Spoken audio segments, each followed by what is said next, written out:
যারা দুর্নীতিতে লিপ্ত তারা আমাদের সামনে বাদার হিমালয় পর্বত দাঁড় করায় দিবে। আমরা তাদেরকে সুসংবাদ দিচ্ছি, হিমালয়ের মহাপর্বত ইনশাআল্লাহ আল্লাহ তাআলার সাহায্যে জনগণকে সাথে নিয়ে আমরা টপকে যাব ইনশাআল্লাহ। কোনো বাদার হিমালয় পর্বত আমাদের গতি থামাতে পারবে না, আমরা থামবো না ইনশাআল্লাহ। একটা ভালো জাতি গড়ে তুলতে হলে ভালো একটা শিক্ষা ব্যবস্থা আমাদের লাগবে। বর্তমান শিক্ষা ব্যবস্থায় আমাদের সন্তানদেরকে তাদের মেধা বিকাশে যথাযথ সহায়তা করা হচ্ছে না, যার কারণে অনেক মেধা ঝরে পড়ছে, আবার অনেক মেধা আংশিক বিকশিত হচ্ছে। আমরা চাই মেধার পূর্ণ বিকাশ। এই জন্য শিক্ষাকে আমরা নৈতিকতার উপর ভিত্তি করে সম্পূর্ণ আধুনিকায়ন করতে চাই। শিক্ষাকে যদি মডার্ন যুগের সাথে না মিলানো যায়, সকল টেকনোলজির দিক থেকে আমরা শুধু পিছনেই পড়ে থাকবো, আমরা সামনে আগাতে পারবো না। আমাদের স্বপ্ন আমাদের সন্তানেরা জন্ম নেওয়ার পরে তারা তাদের পর্যাপ্ত চিকিৎসা পাবে এবং একটু বড় হইলেই তারা সঠিক শিক্ষাটা পাবে। শিক্ষার পাঠ চুকিয়ে যেদিন তারা বের হবে, সাথে তারা একটা কাজ নিয়ে বের হবে, বেকার হয়ে বের হবে না। এবং এক টুকরা কাগজ নিয়ে অথবা কয়েক টুকরা কাগজ নিয়ে এই দপ্তর ওই দপ্তরে ঘোরাঘুরি করে নিজের সময় নষ্ট করবে না।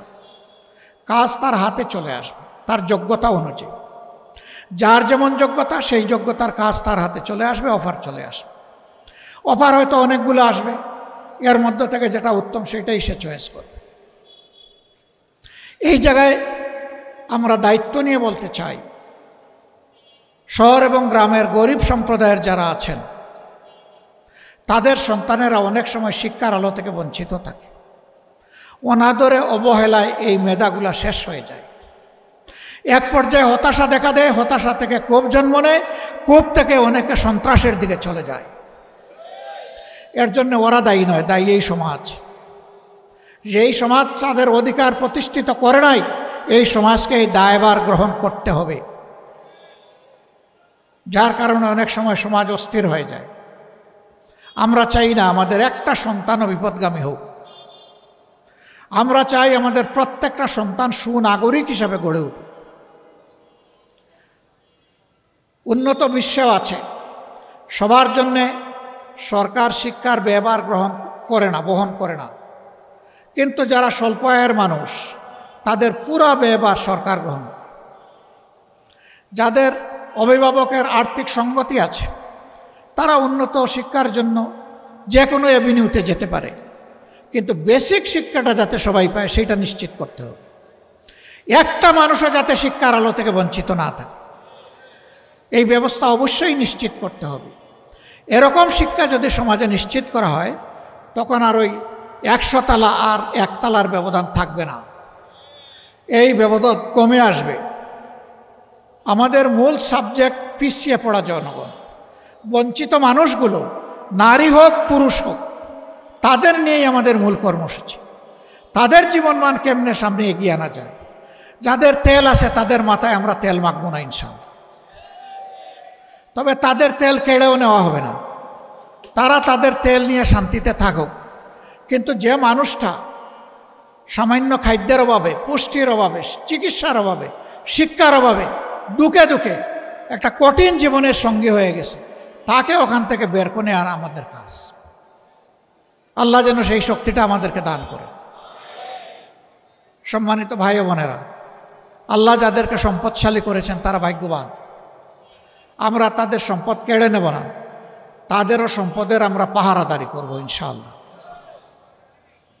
কোনো চাঁদাবাজ একজন শিল্পপতির কাছে, একজন ব্যবসায়ীর কাছে গিয়ে এটা বলার সাহস পাবে না যে হ্যাঁ, এই এলাকায় ব্যবসা করতে হলে আমাদের দিকে চাইতে হবে, আমাদেরকে দেখতে হবে, আমাদের কথা শুনতে হবে, আমাদের চাহিদা পূরণ করতে হবে, মাসে সাপ্তাহিক পরিমাণ আমাদেরকে দিতে হবে। বাপটা এমন যে এটা তার বাপ দাদার জমিদারি আর ওনারা এখানে ভাড়াটি আছে, এইরকম অবস্থা। আমরা এই সমস্ত সন্ত্রাসী চাঁদাবাজদেরকে সমাজ থেকে তাড়াবো, নির্মূল করব ইনশাআল্লাহ। কোনো চাঁদাবাজের অস্তিত্ব রাখা হবে না। যদি চাঁদামুক্ত হয়ে যায় বাংলাদেশ, বাংলাদেশের অগ্রগতি লাফিয়ে লাফিয়ে সামনের দিকে যাবে। এখন যে দ্রব্যমূল্য তা অর্ধেকে নেমে আসবে।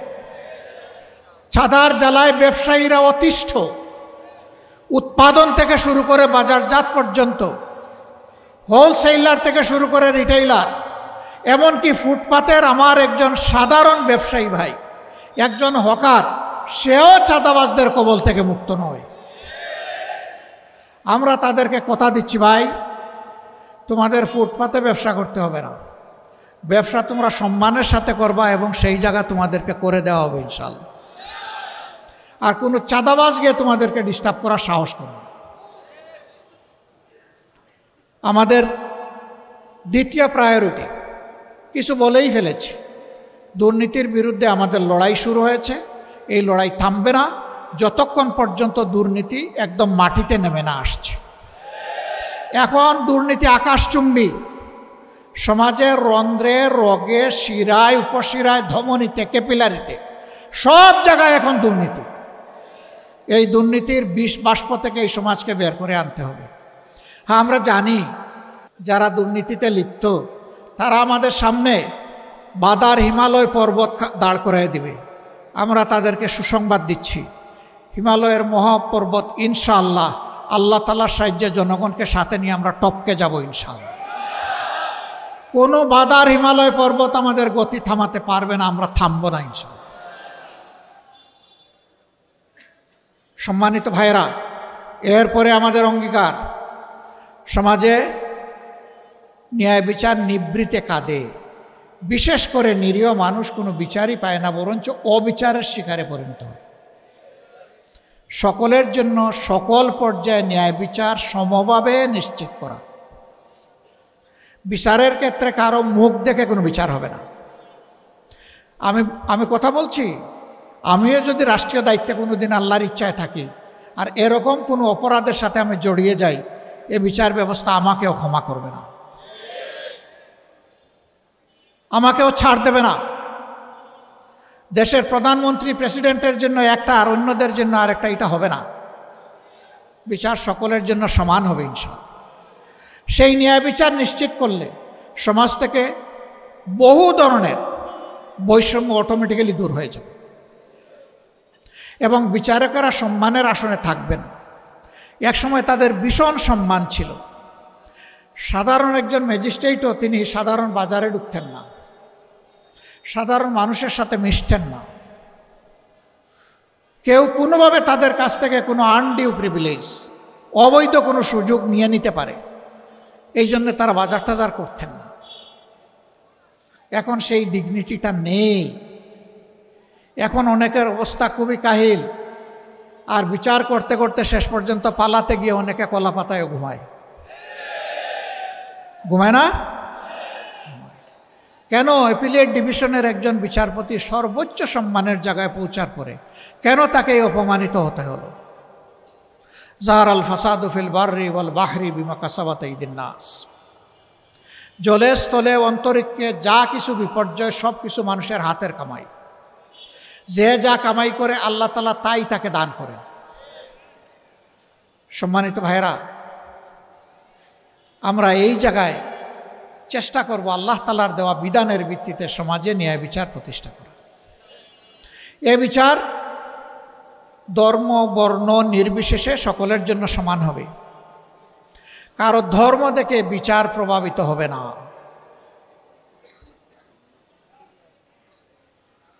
আলী করমুল্লাহ ওয়াজহু, তিনি ইসলামের চতুর্থ খলিফা।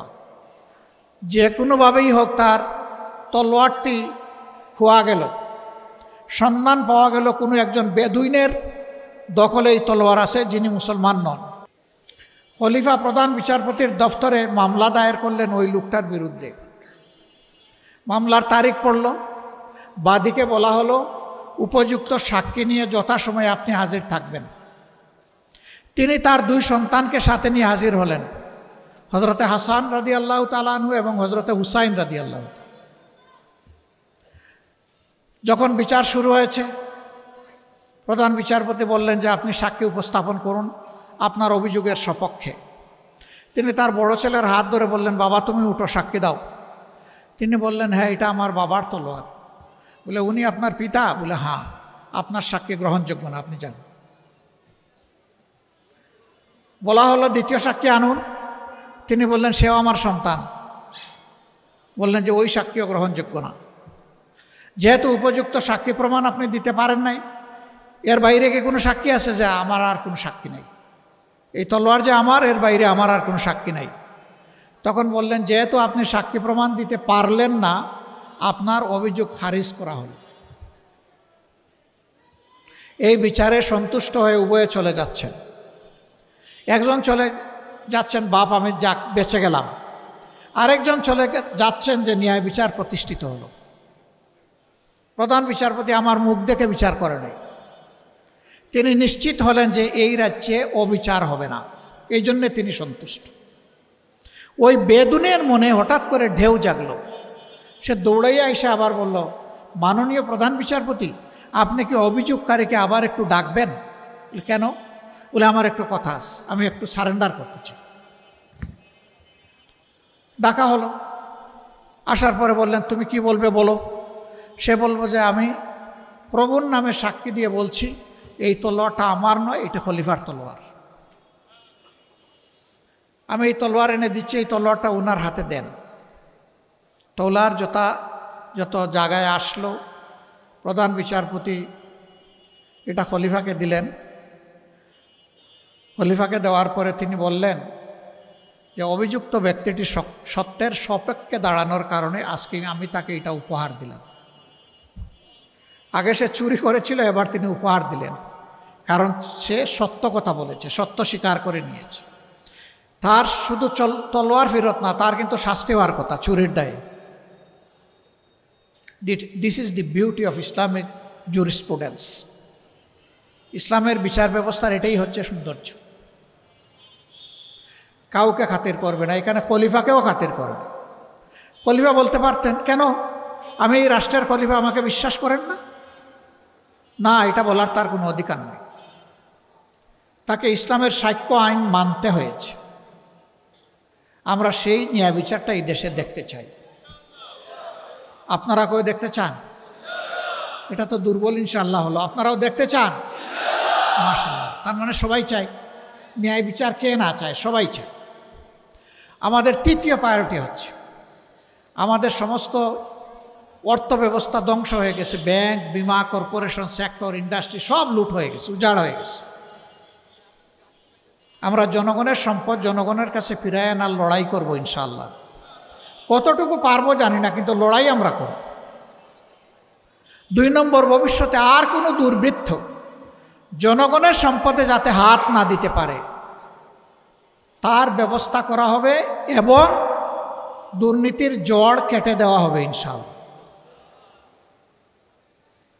সম্মানিত বন্ধুগণ, এরপরেই আমাদের অবস্থান হচ্ছে বিভিন্ন দেশের সাথে আমাদের সম্পর্ক। আমাদের কথা সাফ, একেবারেই সাফ, যে আমরা সকল দেশের সাথে, সভ্য দেশের সাথে বন্ধুত্বপূর্ণ সম্পর্ক রক্ষা করব, কিন্তু কারোই প্রভুত্ব আমরা মেনে নেব না। একটা স্বাধীন দেশ যেভাবে তার স্বাধীন পররাষ্ট্রনীতি থাকার কথা, ইনশাআল্লাহ সেই স্বাধীন পররাষ্ট্রনীতি আমরা গড়ে তুলব ইনশাআল্লাহ।